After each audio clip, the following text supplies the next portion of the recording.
If you like this video, make sure you hit that like button, share it on social media. Be sure to subscribe to our channel so you don't miss any videos.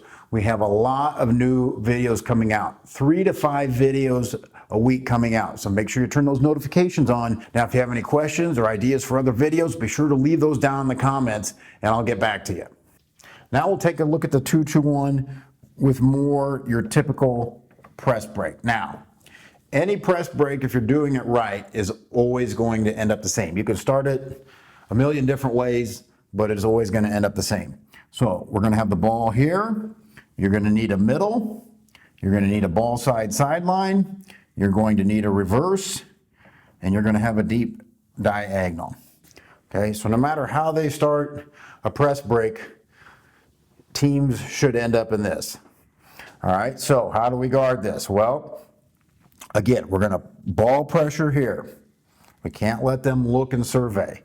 This guy's kind of hanging back now. He's going to move over here and be in between the ball and that man. This guy back here has got to be talking. He's got to be telling this guy, hey, you got one behind you. And so he knows where that player is. He doesn't want to go up and hug him, but he doesn't want to be too far away either. He's got to play somewhere in between where he can get a pass.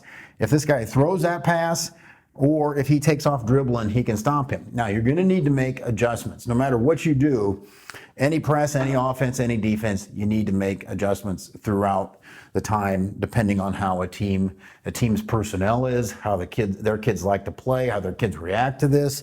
So there's some variables in this. So nothing's absolute that I'm telling you here. But this guy is the deep middle. Okay, so he's going to drop here and be the deep middle to make sure they don't go deep diagonal. This guard is now short middle. So we have short middle and we have deep middle. And now they're in the middle third of the court. Nobody on defense is in that outer third anymore. Okay, that's a long pass to make across court, and we should be able to get anything that goes to that 1/3 of the floor. So this player's responsibility is to drop and take short middle and deep middle, because one place you can get beat in this, if this player doesn't get deep enough, let's say he's right here, and you got a good player here that can really throw the ball, and maybe this player isn't putting enough ball pressure on, you'll see guys that can, or girls that can throw that ball from there to there. So we got good ball pressure there, but we didn't force him to a side. We're letting him dribble in the middle.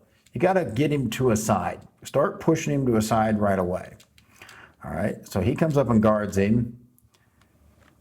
And then he should be sprinting back the other guard to cover the short middle. Because you can see the guy guarding the ball in the middle right now, who is our deep middle, isn't covering that deep diagonal.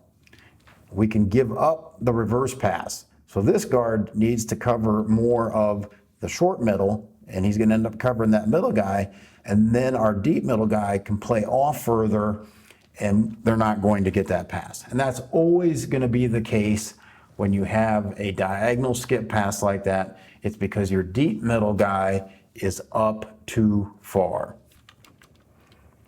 And you can see the ball goes right over his head. All right. Now, anytime you're doing a press or anything, you need to start figuring out, let's say that happens. Well, why is that happening? And you got to go back and look at your videotape and figure out what went wrong. So as you go in a 2-2-1, you'll learn that if this ball goes from here to there, that's that player's fault. And then it's that player's fault, probably. First of all, it starts with the ball pressure. This player probably didn't put enough ball pressure on the ball, made it easy for this player to throw that long diagonal. And this player isn't deep enough. All right, so just as you go, learn why your press gets beat. And then in the next game, you can easily adjust it, and you can look for those things. So we got deep middle, and we got short middle, and we're trying to force him up the sideline here. Okay, now, a different player here, maybe a kid that's dribble crazy. Maybe this kid just loves to dribble fast, and he's going to get the ball and dribble fast. So now you're going to have to adjust this player up, and you're going to trap sooner, because it's very hard to stop a full-speed dribbler. And especially if they got some decent handles and they can change direction, you're not going to want to wait so long. You're going to come trap that type of player earlier. So you're going to bring him up a little bit. Now I have a great offer for all you coaches. It's my Bob Hurley Big 4 package, and it's absolutely 100% no credit card required, free. So just click the link down below in the comments or the description, and I'll send you 4 complete Bob Hurley videos. That's over 4 hours of Bob Hurley instruction, plus you're gonna get 4 ebooks that detail the videos as well. So that's why we call it the Bob Hurley Big 4. Just click down in the description or the comments, enter your email, and I'll email that right over to you.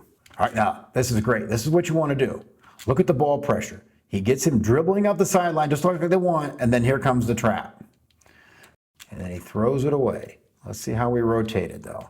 So we did exactly what we want. Dribble right up the sideline, into the trap. All right, they have 2 guys back. Again, they're hurrying this up. They're not taking their time.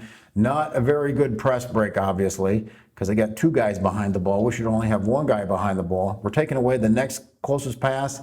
That guy clear on the other side of the court is out of the play, and our deep diagonal is out of the play. I can't see our back 3rd level man. He should be up in front of that sideline guy here, though, because that would be a pass that if the offensive player here, if he would have just thrown a little skip lob pass, he would have got it right to that guy, but he didn't make that pass, and then he ends up stumbling and fumbling and bumbling.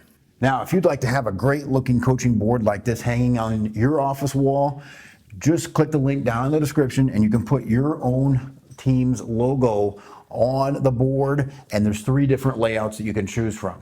So just click the link down below and we'll make a custom board for you.